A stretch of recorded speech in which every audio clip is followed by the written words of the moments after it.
Oiê, tudo bom? Bem-vindos a mais uma quinta-feira com o seu, com o meu, com o nosso. Tô animada. Prosa positiva. Sério, porém divertido. Estamos aqui para gravar o... Peraí que eu ensaiei. Quinto episódio, segunda temporada, parte 1. E dessa vez... A gente precisa corrigir. Não? Não é o quinto episódio, é a A quinta temporada, episódio 2, Isso. parte 1. Isso, beleza. Ensaiei errado. Se Hashtag fosse pra ser diferente, não teria graça. Tá tudo É certo. sobre isso, né? Sigamos. Inclusive, a gente vai falar sobre isso hoje. Vamos ser resilientes Pra nos vocês verem. erros.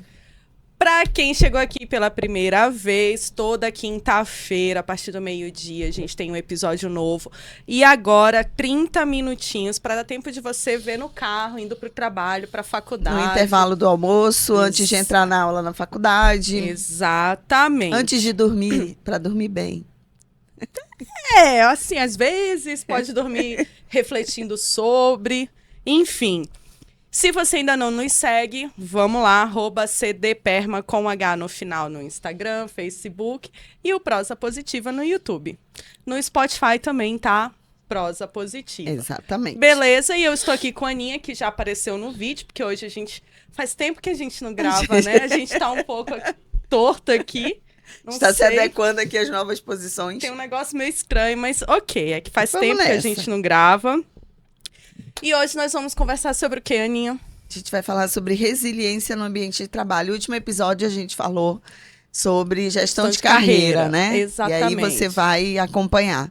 E Inclusive, hoje a gente não dá pra assistir a quinta temporada, a parte segundo episódio, sem ter assistido as outras temporadas, assiste né? as temporadas passadas, aproveita aí, maratona, principalmente se você está chegando agora aqui conosco. Quem já nos segue, se prepara, que a gente semana passada disse que, segura aí que a quinta temporada tá vindo, então ela chegou. Chegou. E já pega o Isso aí. caderno para fazer as anotações. O caderninho, por Esqueci favor. o meu Tô até com a hoje. caneta, mas a gente Faltou anota nas coisas aqui. Não, o que não falta é celular É e coisa pra tablet carregar aqui, pra gente Tá anotar. tudo muito black nessa mesa aqui, não sei não, É. né? É porque eu esqueci as nossas canecas, elas não são pretas, né, gente? A gente pegou emprestado aqui, ó, essa da aqui galera. foi empréstimo hoje. Tá combinando com o cenário. Combinando, tá ornando com o cenário. Olha a apreciação da beleza aí em xeque. Bora, partiu. Vamos. Quem começa com o quê? Você pergunta, Eu vou te respondo, perguntar, porque Deus a é psicóloga mais. aqui é tua, eu só sou estudante ainda, então eu posso me dar esse luxo. Isso diz a pessoa que gravou um podcast de 1h30 na semana passada sobre o mesmo tema. E a gente já deixa um beijo grande para a equipe aqui de um cliente que nós fomos ali fazer uma contribuição para Setembro Amarelo. Inclusive, a gente está gravando hoje ainda, setembro, né? E a gente sabe que a gente cuida aí da saúde mental, né? Como prevenção ao suicídio nesse mês tão importante. Mas lembrando, não menos importante para a gente começar, que a gente não cuida da saúde mental somente no mês de setembro. Você Exatamente. precisa ser cuidada sempre. Não vai anotar aí na agenda que só no mês de setembro você vai cuidar de você, não, porque pela misericórdia, hein? Já aí fica difícil, Não né, dá. gente? E aí eu deixo, como diz aqui o nosso parceiro nos bastidores, o nosso apoio técnico aqui. Se a Ana vem com as perguntas bombásticas dela, só para iniciar e deixar mais animado. Só filosófico. O que é? Ela sempre O fala. que é? Mas o que é? Mas olha só, para a gente falar de resiliência, que aí a gente vai poder explorar melhor o tema, a gente precisa falar de uma coisinha antes. Que eu já até dei pista agora quando eu disse, não pode cuidar só da sua saúde mental no mês de setembro. A gente precisa cuidar sempre. Só que para eu cuidar de saúde mental, eu preciso primeiro entender o que é ela. O que é? O que é a saúde mental do indivíduo, do ser humano? Fala aí, psicóloga Aonde e sócia vive? Luana Cunha. Onde mora? Como se reproduz? Vamos lá. A saúde mental, ela tá relacionada à forma como a gente consegue lidar com as adversidades da vida, como a gente faz a gestão das nossas emoções e como a gente organiza e gere os nossos pensamentos. Eu tô lendo um livro incrível, acho que a gente precisa, na 6ª temporada, falar sobre ele. Os nossos pensamentos ativam as nossas emoções, que ativam os nossos sentimentos. Quando a gente fala de adversidades da vida, a gente está falando de coisas que acontecem no meio ambiente, que são interpretadas por nós através de um pensamento, que geram uma emoção, que geram um sentimento, que geram um comportamento, que geram um outro pensamento. Então, quando a gente está falando de saúde mental, a gente está falando desse alto nível de consciência sobre o que eu penso e o que eu sinto e como eu reajo a tudo que acontece no meio ambiente, né? Num lugar onde eu vivo. E aí considera que a saúde mental pode até estar relacionada... Na verdade, quando a gente pensa em saúde mental, a gente sempre pensa em relacionar ela a temas negativos, né?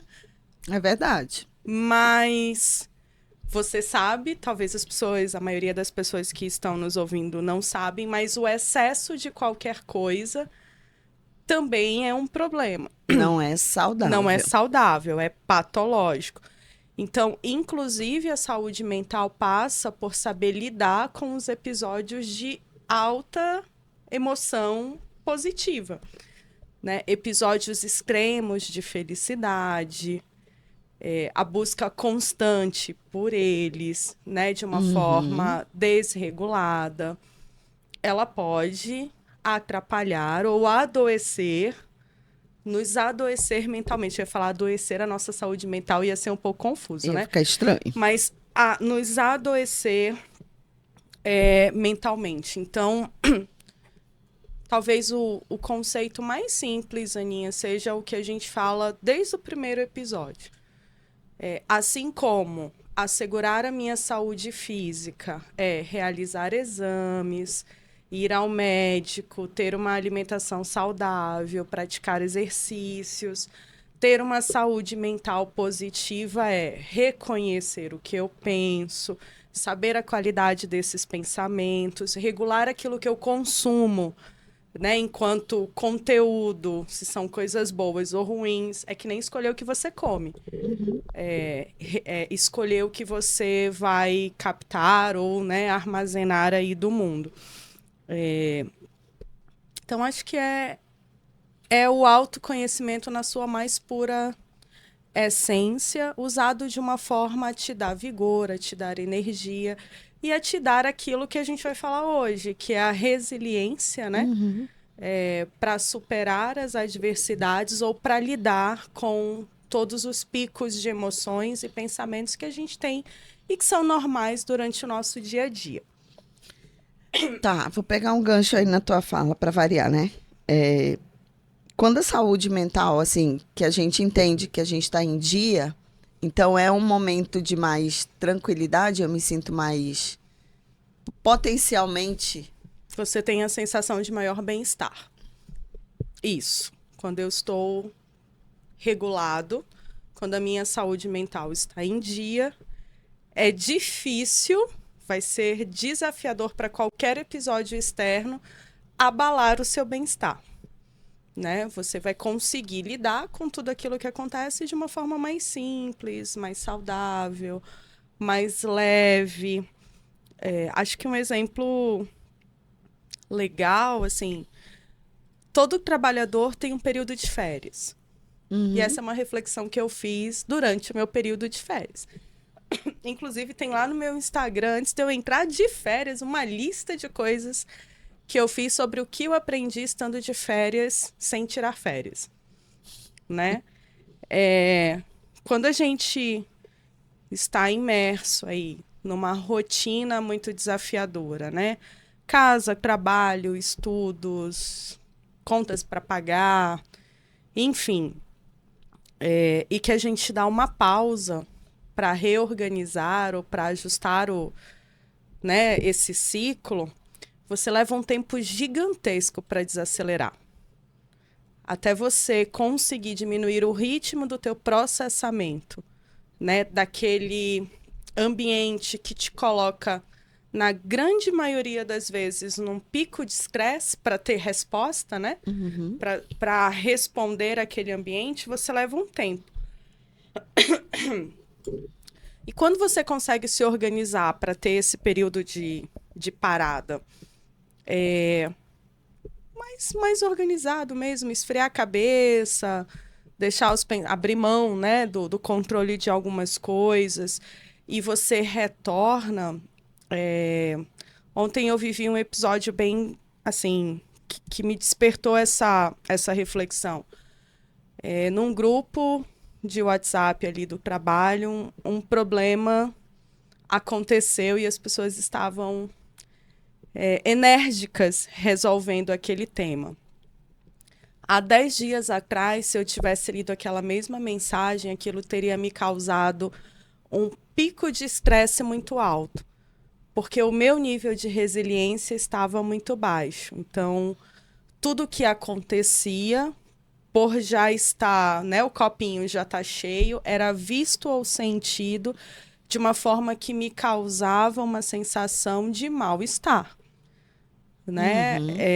E ontem, quando eu vi tudo aquilo acontecendo, pelo copinho tá vazio, e você ter, né, eu ter conseguido de alguma forma fazer essa regulação, cuidar um pouquinho do que a gente está chamando de saúde mental, eu consegui enxergar aquilo com o tamanho que tinha. Ótimo. Que não era tão grande, né? Irresolvível. Irresolvível e não pessoal. Porque em algum momento, quando você está imerso em todos esses temas, você deixa de perceber o que é o todo e passa a ser com você, né? E aí fez para mim, falou para mim, tá dizendo para mim, foi comigo. E aí a gente já falou sobre isso, inclusive, em outros... Até me lembrou um dos exercícios que a gente sugeriu, Isso. que é o exercício das 3 posições ali, né? Exatamente. Sair da situação e olhar com outros olhares, ter outras 2 perspectivas, digamos assim, que não só a sua. Do eu, do outro e do ambiente, do né? ambiente, do meta. sistema, né? Mas beleza, então assim, se por um lado a gente tendo ali, estando regulado, a gente tem essa potencialidade a ser usada a nosso favor, por outro lado, que é o extremo, como você falou bem no comecinho, então os extremos, eles também são pontos de atenção, né? Nem 8, nem 80.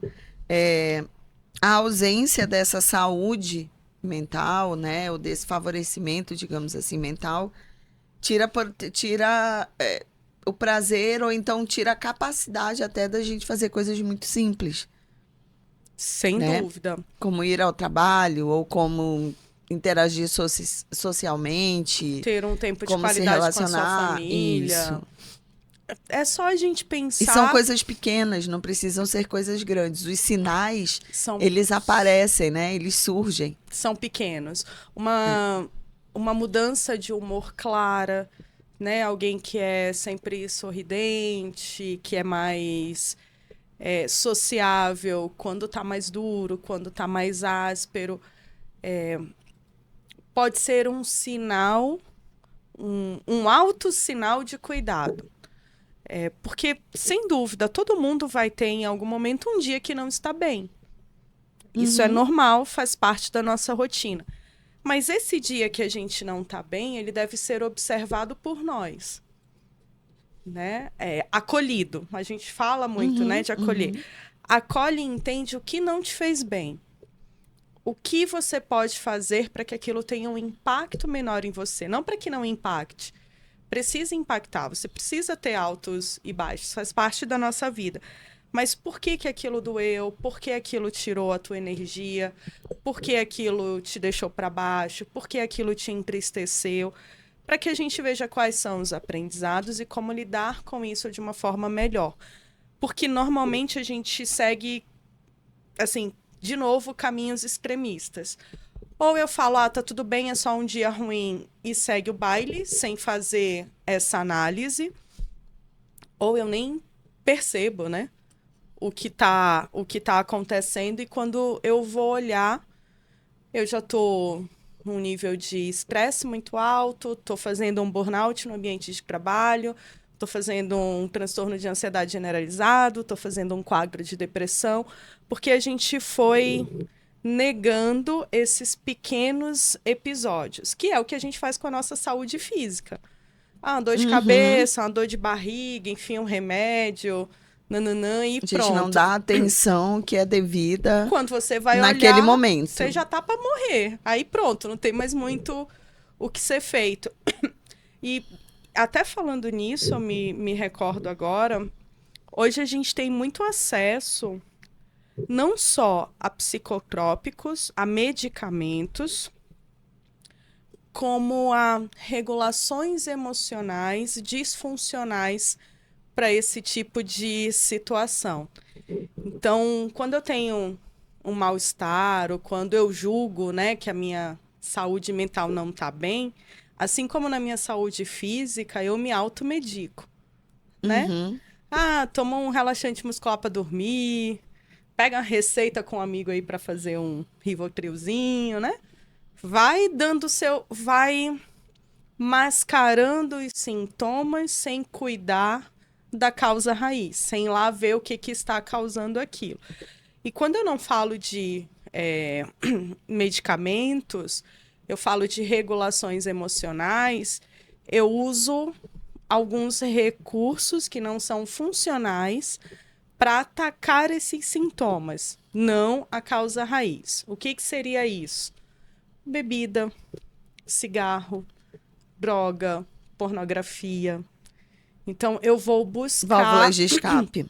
que não são saudáveis. Uhum. Eu vou buscar recursos que me deem aquela sensação rápida de prazer, né? Me deem um pico de dopamina, para que eu saia daquele ambiente e volte, né, para o que eu chamo de normalidade, para o que eu chamo de saúde, mas sem cuidar do que causou. Então, as regulações emocionais, elas são importantes, é um fato, mas eu preciso ter consciência sobre elas, para que eu não use de forma desregulada, assim como os medicamentos. E aí, o que eu peço para todo mundo pensar sempre é: aquilo que a gente faz com a nossa saúde física é o que a gente faz com a nossa saúde mental, né? Não está dissociado. Não tá. Nenhuma... O nosso nome já fala, PERMA, né? A gente dá um caminho, uma forma de você encontrar bem-estar e felicidade, e no final a gente diz assim: mas não adianta viver emoções positivas, estar engajado, ter relacionamentos saudáveis, saber o seu propósito de vida, celebrar as suas conquistas, se você não tem saúde física e mental para viver essa experiência inclusive, na sua sem plenitude. isso, você nem consegue perceber se você está nesse caminho ou não. Exatamente.